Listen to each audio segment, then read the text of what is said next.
Autonomia del Veneto, il governatore Zaia ha firmato oggi a Palazzo Chigi la preintesa con il governo. Giornata storica, dice, apriamo la strada a tutti, l'autonomia diventerà virale, il plauso delle categorie economiche. Domani l'arrivo della neve nella Marca, la provincia si allerta per evitare disagi, a Treviso scuole aperte, invito alla prudenza per chi si mette in auto e a farlo solo in caso di necessità. Inchiesta di Fanpage su Camorra e rifiuti, nell'ultima puntata ha svelato il volto dell'intermediaria del finto affare illecito, un architetto trevigiano, la donna si difende, tutta una montatura. Un decesso per un malore è la causa della morte del 14enne di Salgareda, trovato senza vita dalla mamma in casa, oggi eseguita l'autopsia.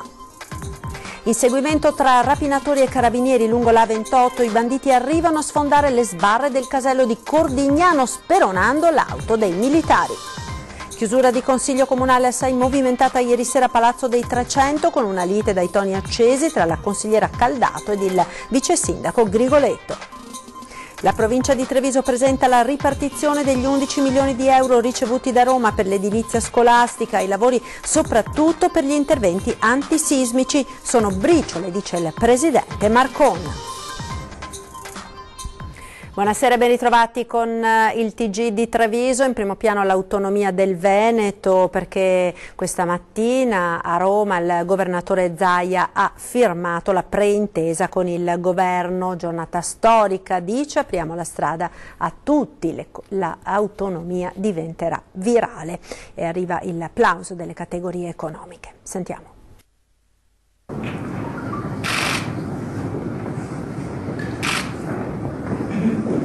Il Veneto ha aperto la strada, una strada per il Veneto e per tutti quelli che la seguiranno, perché troveranno anche le procedure già stabilite, procedure che noi non abbiamo trovato. 22 ottobre 2017, 28 febbraio 2018, 4 mesi per la storia. Palazzo Chigi, ore 12:30, c'è la firma sulla preintesa.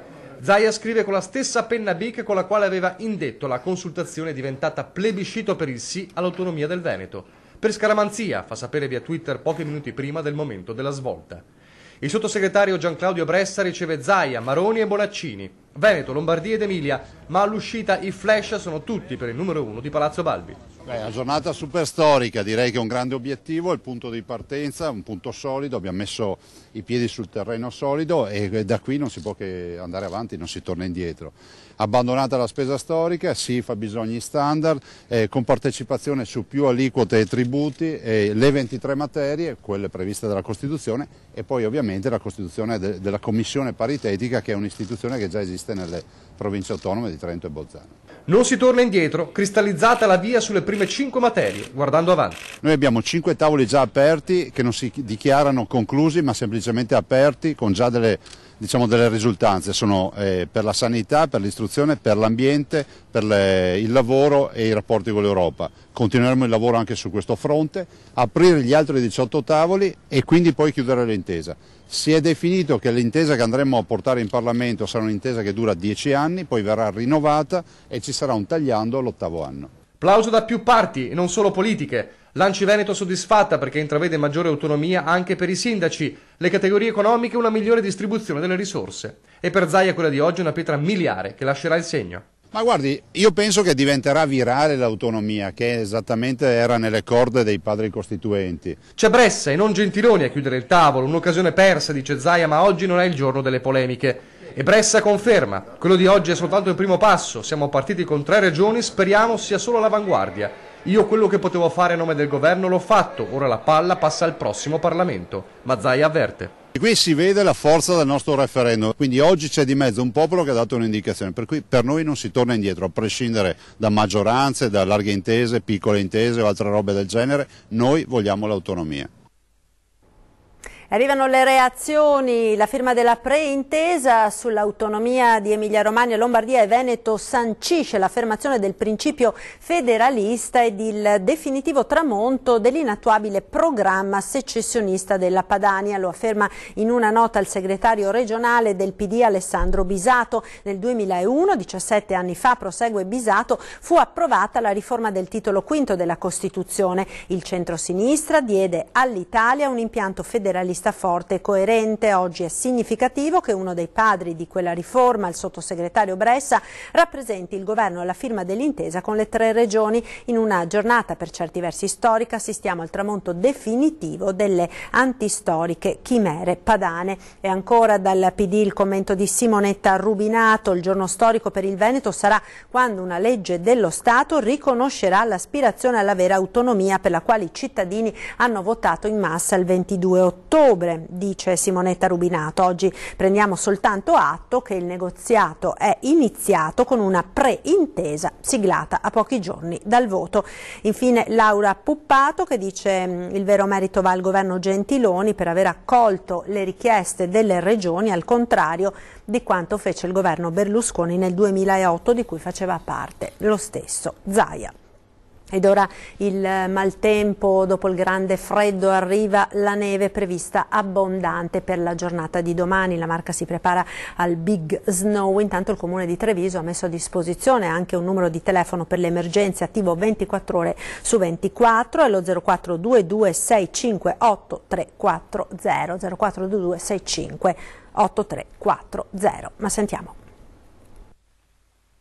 I primi fiocchi sono caduti stamattina in diverse aree della Marca senza alcun accumulo al suolo, ma il grosso della perturbazione, che porterà nevicate estese anche in pianura, è atteso per domani, previsti dai 5 ai 10 centimetri. In provincia di Treviso tutto è pronto per evitare che la neve possa mandare in tilt la circolazione stradale. La provincia ha 40 aziende sul territorio pronte a rispondere alla chiamata nel tempo massimo di 30 minuti. Oggi le strade sono monitorate, laddove qualche piccola precipitazione si sta verificando stiamo intervenendo, ci sono dei trattamenti preventivi messi in atto. La Protezione Civile della Regione Veneto ha emesso un avviso di condizioni meteo avverse per le nevicate in pianura da domani mattina fino a venerdì sera. I fenomeni più significativi sono comunque previsti nelle ore centrali di domani, giovedì. Allertata la macchina della Protezione Civile anche nel comune di Treviso. Siamo allertati tutti, abbiamo 18 mezzi pronti a intervenire in caso di necessità, 500 quintali di sale da spargere, per cui siamo pronti. A Treviso domani le scuole resteranno aperte, come i cimiteri, che pur in un primo momento il comune aveva pensato di chiudere. Tutto aperto, a meno che non venga una nevicata eccezionale, di dimensioni eccezionali, abbiamo deciso di tenere aperto. Rimane comunque per tutti i cittadini l'invito alla prudenza e, in caso di neve abbondante, a non utilizzare l'auto se non veramente necessario. Io invito alla prudenza a tutti gli utenti delle strade, perché il fenomeno sembra essere importante, laddove si verifica in tutto il territorio della provincia non è così semplice rispondere in tempo reale a tutte le chiamate. La situazione dovrebbe migliorare venerdì, quando si passerà dalla neve alla pioggia, prima in pianura, poi sui rilievi. La cronaca ora arriva nella Marca, l'inchiesta di Fanpage su camorra e rifiuti.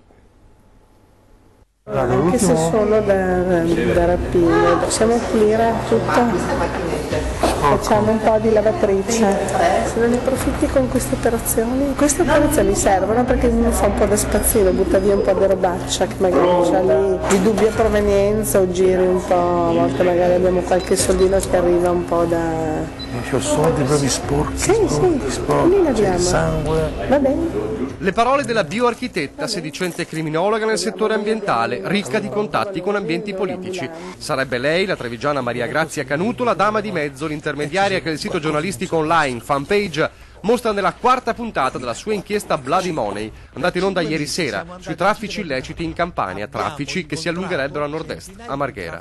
La dama di mezzo, chiamata a fare da tramite tra una cordata di imprenditori locali e l'ex boss camorrista Nunzio Perella, infiltrato per il giornale a insaputa dei protagonisti. La proposta? Un'area per lo stoccaggio di rifiuti nelle vicinanze del porto commerciale di Venezia, dove riciclare denaro della camorra. Come sappiamo, questo denaro non ci sarà. Il trolley, che dovrebbe contenere 2 milioni di euro come primo acconto dell'operazione, in realtà ha al suo interno dei pacchi di pasta, ma questo in teoria i personaggi che interagiscono con Perella non lo sanno, convinti di avere a che fare con un camorrista in azione. Questi sono soldi della camorra. Va bene, dov'è il problema? Sì. Va bene? Vabbè, ma mica li cambiamo noi, li facciamo cambiare. Ma noi ce li dobbiamo andare a prendere dove giù? Te li faccio portare io? Dove tu mi dici? Sì. Tutto della camorra sono Chi se ne frega. Faccio parlare con l'amministrazione, col sindaco, con l'ufficio. Dopodomani, se vuoi venire qui sull'area. Dal Ministero dell'Ambiente assicurano di non conoscerla, di non averci mai avuto a che fare, da Venezia anche. La fortuna è che abbiamo delle buone alleanze politiche. Perché ti dico che bisogna correre? Perché finché che abbiamo questa politica, entro un anno dobbiamo fare tutto. Perché dopo non è facile governare una città come Venezia. Se ci capita un cacciare, io non so.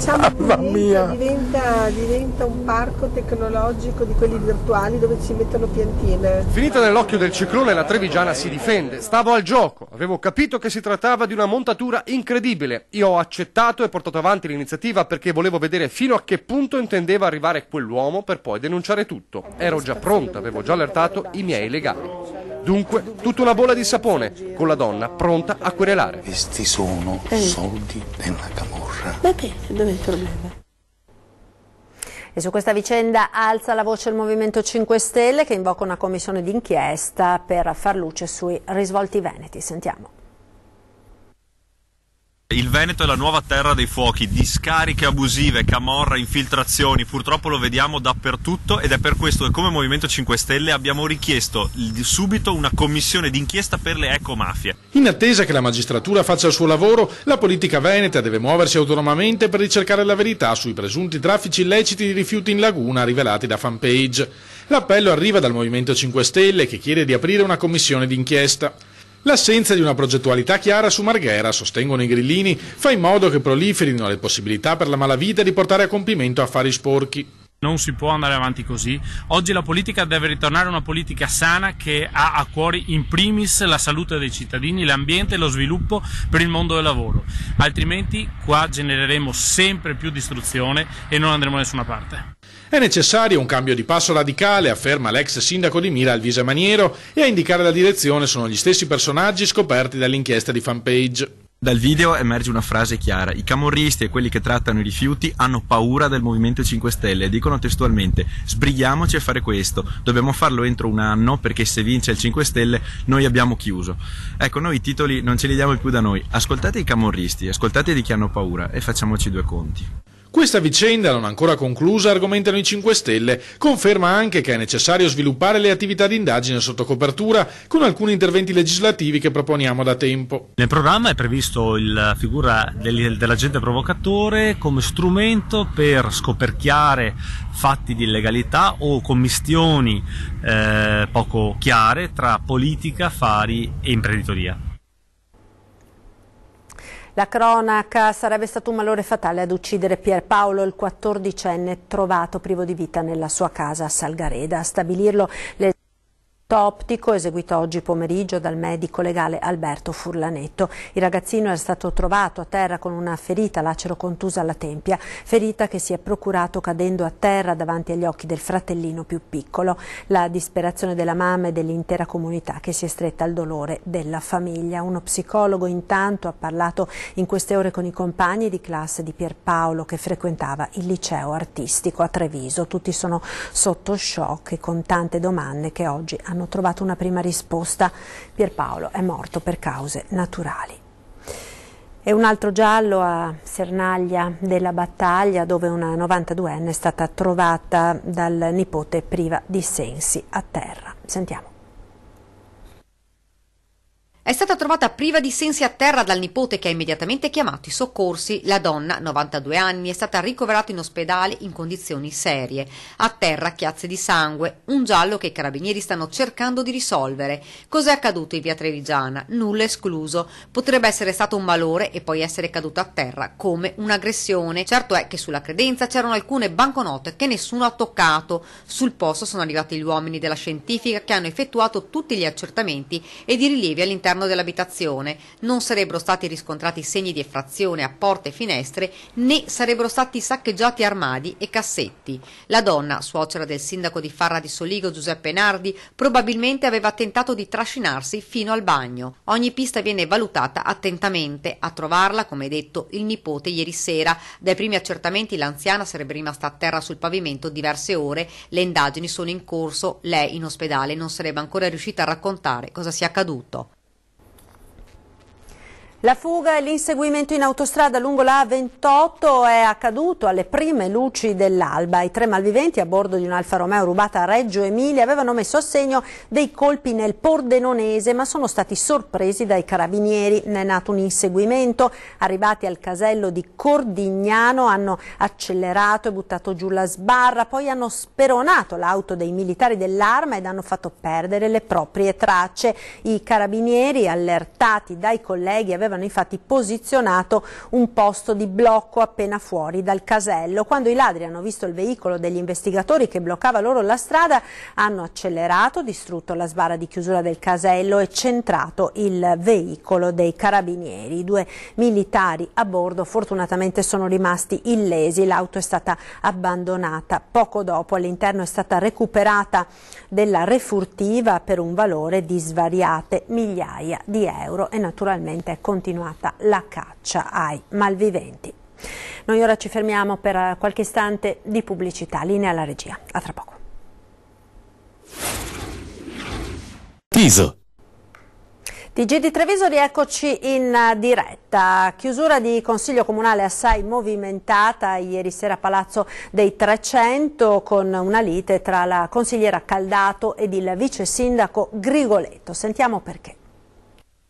Sta facendo il giro dei consiglieri comunali per fare cadere il numero legale. Il vice sindaco Roberto Grigoletto, l'ho sentito con le mie orecchie. Ha sentito cose che si è immaginata, la invito formalmente a smentire quanto ha dichiarato e ciò di cui mi ha accusato. È vergognoso quanto lei ha vergognare. No, lei si deve vergognare ed è anni che deve vergognarsi e lei è anni che deve vergognarsi. Si vergogna lei e la città. Si vergogni lei. Le orecchie le ho. Consigliera, ma cosa? Che orecchie ha? Ma che orecchie ha per ascoltare che cosa? Consigliera, smentisca!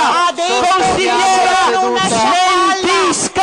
Lei si deve vergognare! Bagarre tutta interna alla maggioranza ieri sera in Consiglio Comunale con urla e reciproche accuse tra la consigliera Maristella Caldato ed il vice sindaco Roberto Grigoletto, che tra i due, o meglio tra tutto il PD e la consigliera, che ha già annunciato di correre con una sua lista alle prossime amministrative, non corra a buon sangue è cosa nota. Ieri sera la polemica ha toccato l'apice con una lite che ha costretto il presidente Alessandro Gnocchi a sospendere la seduta. Origine dell'acceso battibecco la mozione di Maristella Caldato per la riduzione del 50% dell'indennità del presidente del Consiglio Comunale. Secondo la consigliera, Grigoletto avrebbe invitato i consiglieri di maggioranza, molti dell'opposizione erano già andati via, a lasciare l'aula per far mancare il numero legale. Accuse rinviate al mittente dal vice sindaco con l'escalation di toni che avete sentito. Per la cronaca, alla fine la mozione è stata votata e bocciata dal Consiglio Comunale. Parliamo ora di scuole perché la provincia di Treviso ha presentato oggi la ripartizione degli 11 milioni di euro ricevuti da Roma per l'edilizia scolastica. Sentiamo. Un lavoro attento, seguendo criteri ben precisi, così la provincia di Treviso ha ufficialmente ripartito tra gli istituti della Marca gli 11.420.000 euro di contributi ricevuti da Roma per l'edilizia scolastica. Officine, laboratori, ampliamenti, miglioramenti e adeguamenti antisismici, settori in cui si andrà ad intervenire.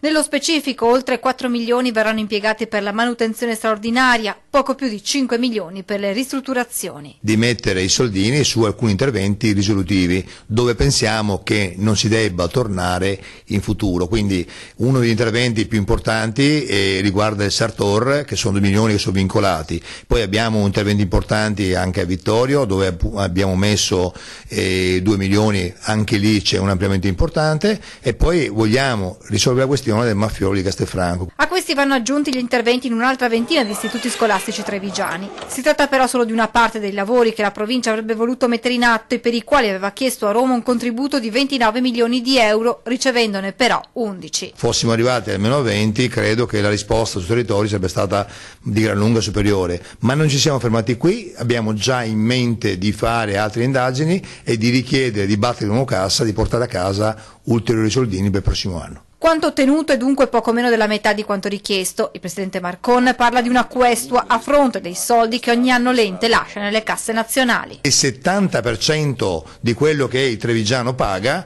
viene portato via dallo Stato centrale, quindi non è per noi solo un'elemosina, avremo bisogno di un maggior riconoscimento e di una maggiore dignità come ente provincia.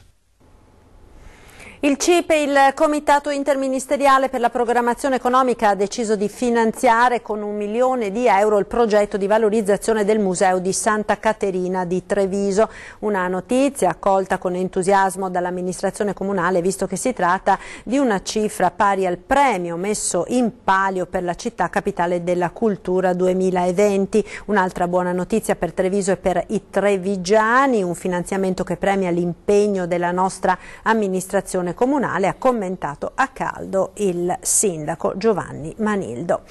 E proseguiamo con la politica, la corsa alle elezioni del prossimo 4 marzo per i candidati di Grande Nord. Questi ultimi giorni prima del voto sono l'occasione per ribadire il loro obiettivo: vogliamo essere il sindacato del Nord a Roma. Ultime battute di campagna elettorale per i candidati di Grande Nord, il cui programma ruota proprio intorno al nome stesso del partito. Abbiamo preso il testimone di argomentazioni che altri hanno ripudiato nel nome di un presunto migliore risultato. Noi siamo l'unico sindacato del Nord e questo è il ruolo che noi vorremmo avere in futuro. Un limone spremuto, così viene rappresentato il Nord Italia nei volantini elettorali. Un'immagine simbolica dell'obiettivo del partito e dei suoi candidati. Noi vogliamo essere, un po' come la Südtiroler Volkspartei, il sindacato del Nord a Roma, e quindi non saremo né a destra né a sinistra, ma appoggeremo volta a volta tutti quei provvedimenti che farebbero il bene del Veneto e del Nord in generale. Anche per i candidati di Casa Pound, ultime battute di campagna elettorale che si è concentrata sul concetto di sovranità nazionale. Ridare dignità al popolo attraverso il lavoro e lo stato sociale che permetta agli italiani di avere una propria casa, di mettere su famiglia e di far fare un'inversione di marcia alla natalità nel nostro paese. Da questi punti parte il programma di Casa Pound. Ridare allo Stato italiano la libertà di poter decidere per il proprio popolo, per il proprio futuro, per tutto ciò che concerne le politiche economiche, sociali. Il ripristino della sovranità nazionale che passa anche attraverso l'uscita dall'euro e dall'Unione Europea. Bisogna quanto prima uscire dall'euro e da questa comunità europea che fa altro che fino adesso ci ha messo solo dei vincoli per poter immaginare il nostro futuro. Verranno celebrati domani alle 15:30 nella chiesa di Rovarei i funerali di padre Massimo Rastrelli, morto all'età di 88 anni. Alle 15 verrà recitato il rosario. Intanto a Rovarei continua il via vai di fedeli nella camera ardente, da ieri sera allestita nella cappella della casa San Giuseppe Moscati. Padre Rastrelli, gesuita, è stato uno dei simboli della lotta all'usura, stando al fianco delle vittime degli usurai e delle loro famiglie. Parliamo ora di 8 marzo perché a Treviso l'8 marzo si trasforma in un mese di iniziative rivolte alle donne, con teatro, spettacoli, musica, cinema, convegni ed incontri. 39 gli eventi previsti da un fitto calendario di appuntamenti, tutti offerti gratuitamente alla cittadinanza. Si parte domani sera, 1 marzo alle 20:30 al Teatro Eden, con lo spettacolo di prosa Madri o no e le attrici Linda Collini, Laura Feltrin e la danzatrice Sara Mardegan. Ed è tutto per questa edizione del nostro telegiornale. Vi ringrazio per essere stati con noi. Vi ricordo subito dopo il TG torna 20:10 e poi in prima serata la Zanzega. Questa sera con Lele ed Ivo si parlerà di bonifica della sua storia. In studio inoltre l'attore Andrea Pennacchi. Vi lascio ora alle previsioni del tempo con il nostro meteo. Arrivederci.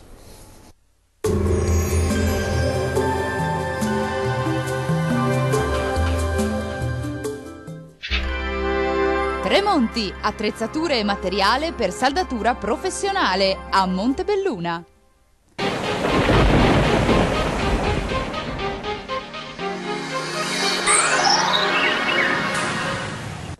Sarà un inizio del mese un po' anomalo, con la neve che regnerà un po' ovunque sulle nostre regioni. Vediamo insieme il dettaglio di giovedì 1 marzo. Sul Veneto la nostra grafica è molto eloquente, ci mostra infatti che nevicherà un po' ovunque sulla nostra regione, sin dal mattino e per tutto l'arco della giornata. Diamo ora uno sguardo anche all'andamento delle temperature. Le minime saranno sotto zero, comprese tra -4 e -2 gradi, valori massimi tra -1 e 0 gradi. Spostiamoci ora a vedere la situazione del Friuli Venezia Giulia, nevicate fino al piano diffuse un po' su tutti i settori della nostra regione, anche in questo caso a partire dal mattino. Sarà una giornata di ghiaccio con temperature minime tra -4 e -3 gradi, massime invece intorno allo 0. Raggiungiamo infine il Trentino Alto Adige. Locali nevicate fino in valle, andrà meglio invece sui settori di confine con tempo più stabile e anche per lo più soleggiato. Vediamo le temperature, le minime saranno gelide, comprese tra -9 e -3 gradi, massime tra -1 e 0 gradi. Dal meteo di Antenna 3 per ora è tutto, grazie per l'attenzione, arrivederci.